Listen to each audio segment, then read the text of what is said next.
God, I just had Chipotle. Sorry, man.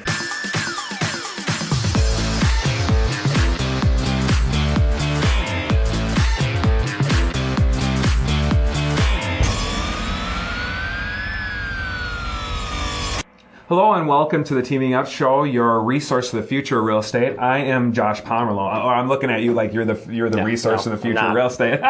He's the future. I'm Josh Pomerlow. This is the one and only Jay Champ, where we're going to talk about 6 important thoughts or points about building a real estate team. Maybe not just points, but also we're going to dig deep to why we'd want to build a real estate team. Kind of some of the big reasons on why we would do that. And then once we are there or we're really committed to doing it, what are you going to do to keep the best people? That will just kind of sum up those last couple points. Yeah. So, not to get the cart before the horse, which is actually kind of the title to our first thought, is when I'm talking to a lot of agents, a lot of agents even right out of the gate will say, hey, I joined this company because I want to learn how to build a team.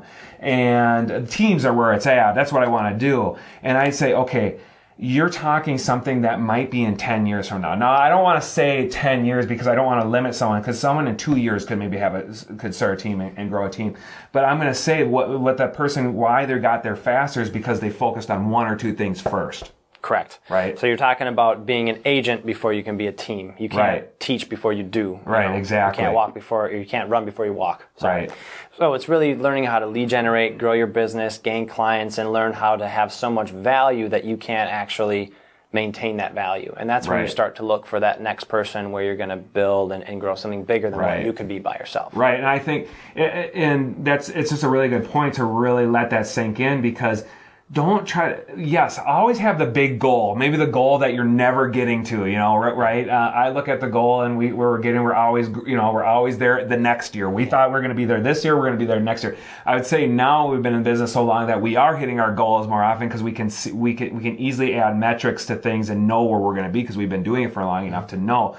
But still, it's good to have that goal, but it's really about focusing on those 1 or 2 key things and just executing those 1 or 2 things and not getting lost into everything and not getting lost into team meetings and all these training classes and courses, and just saying, if I need to get a listing every single week, I'm just going to door knock in a neighborhood and get a listing every single week. If I get a listing every single week, will that solve my problem to getting my next hire? Yeah. Okay, that's all I need to know. Don't tell me anything else. Champ, don't tell me about your special app that you have on your phone that gets this to that and can automatically do this and that. I don't want to know about that. If I can door knock, and I like door knocking, and I can get a listing from this neighborhood every single week, and then that listing is going to allow I'm going to be able to next to hire a person. That's all I need to know. Right, or whatever it is. It's circle prospecting. Yeah, exactly. It's open houses. Calling my sphere, whatever. Yeah. So it's just finding a way to get an overflow of business, like we just talked about. Yep. So where you can't maintain as much as coming in,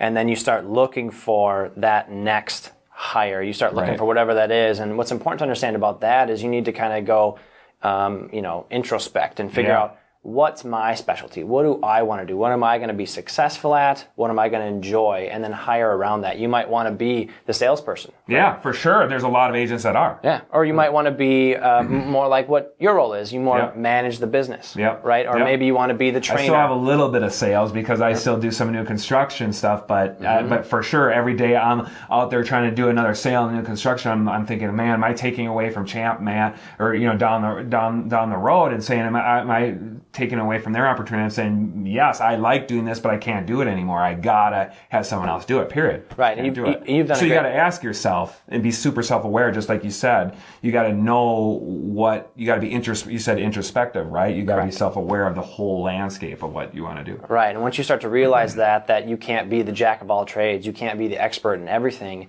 and you try and find people to help you, that's when you'll really start to see that growth happen, which is what many people struggle with. Right. How can someone be as great at technology as Nate sitting behind the camera or Andy behind the camera, where that's like their thing? They do everything. They don't talk to a buyer or seller. I mean, yes, maybe once in a while they do because they're doing a video with one of our sellers or buyers or something like that. But they're so entrenched into the new technologies and the new websites and the new in the new marketing, the new brand, everything that we're doing that they don't have time to do that. And much more effective are they than your sister kind of doing your marketing once in a while because you know what I'm saying? Because you're so unfocused because you're trying to do 10 things. Or if you're trying to do it yourself. Or even me. I mean, when my Wi-Fi stops working, I don't know what to do. It's like, Nate, I call Nate. Like, Nate, I can't print. What's going on? Right. And so you got to have people that just specialize in the one area that are going to get you from A to B instead of just staying at A the whole time. Right. And I've seen some people in building real estate teams where they've only had a couple people.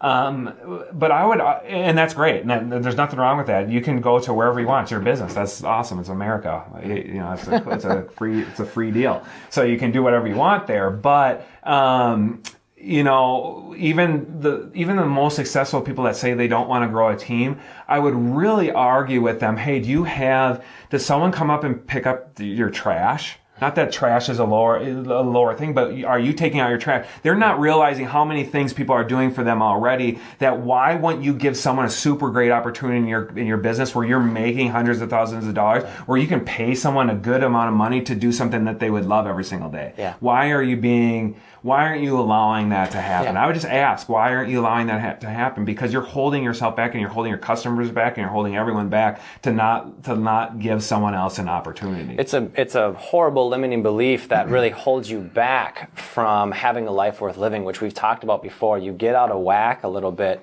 when you first start out and you start doing everything, and then you say, okay, I'm ready to kind of take a step back, to take a step forward, and you relinquish some control and you find someone that can do what you're not so great at 10 times better than you.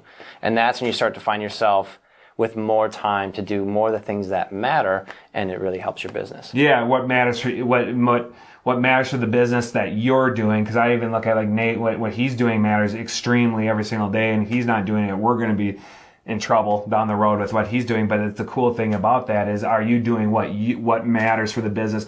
Are you doing what you're supposed to be doing on a daily basis? And that just gets more and more focused as you get awesome people around you.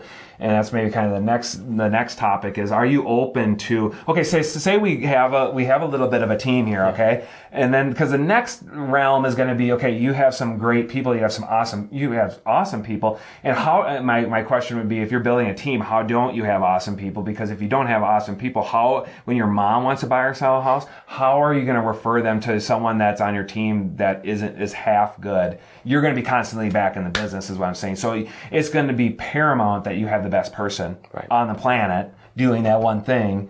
So are you going to be, my question to you is, because once you got those people, are you going to be comfortable enough to give them inside of the business, give them a voice, give them opportunities that are gonna make you feel uncomfortable? Right. What's your leadership lid, basically? Like, are you uncomfortable? Are you comfortable with being uncomfortable in that area? And I don't think a lot of people are, because I think ego gets in the way. Sure. A lot of other things. Ego, and then maybe the foundation before that is the hiring process, but that's probably a different topic for a different day. And we and Brian did cover that a little bit, but we'll probably cover that in multiple episodes down the road. But then after you feel like you've got the right person, how do you really relinquish control? Because you're always going to feel like, if I did that, I would have done it differently. And it's not really better. No. It's a just really different. good point. It's a really good point. And so, just like when you hired Matt, your lead buyer specialist. The team's buyer's agent. Yep. The lead. Yep. He honestly said, if my mom wants to buy a home, Matt's going to handle it, because he knows that business better than I do, and he stuck to it. Even if Matt didn't. I'm not saying he didn't. I don't know. No. Right. But he stuck to it, and then, you let that person grow, and then, you look up a year later, 2 years later, whatever it is, 2 months later, and you find that you made the right choice, and you relinquish that control, and you find that you're okay now.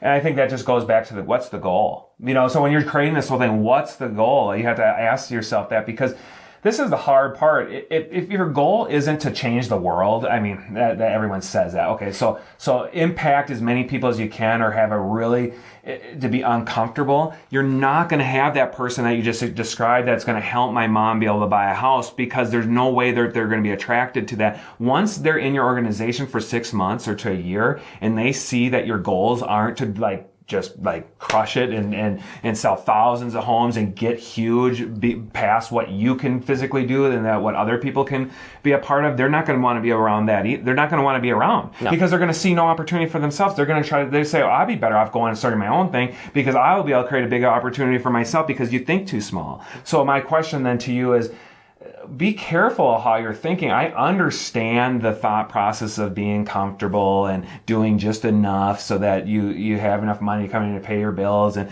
you have a little bit, you can save a little bit of money. But then I would just ask, when you got married, did you say to your wife, we're just going to have an average marriage? We're just going to have average children. We're going to have an average house. We're going to have 7 out of 10 average experiences. And this is where it's really important, is when you're looking people in the eye here and you're saying they're betting their life they're betting 1 to maybe 40 years of their life on your integrity, on what your goals are and what you're going to do. And so I would just ask, because I hear a lot of people say, well, I just want to get to 100,000 on net. I'm thinking, well, what are you thinking about Nate? What are you thinking about Josh Chant? What do you think about the next person that's in your world to get them to a pass where they never thought that they could possibly go?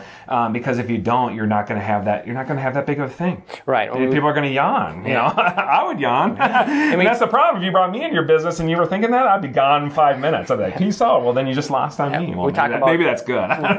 We talk about type A personalities, like people that just want to grow and grow and grow. Right. And type B that just want some consistency. Well, when you're growing, you're looking for that type A. Right. And so if you consider yourself a type A and you want to grow, just think about if you were in the person that you hired shoes and they're a type A. Right. And if you're micromanaging and trying to control everything they do while they're trying to kind of find their niche, right? Right. And so all of a sudden you're inhibiting growth instead of fostering it. It's the last thing you want to do. So make the right hire, have confidence in it, and trust yourself, and see what happens. Yep. So start small. Don't look at the mountain and say, "Hey, I want to do all this." I think you should strive to that, but just start small. Get your 1 or 2 things figured out. You just need a listing a week, or you just need whatever that a week, and then break it down to simple goals that you can hit, and then look up, like we talked maybe even in our first video that we sat down together. Then look up and see what's happening, and then execute the next step. But don't get lost in all these 7 steps.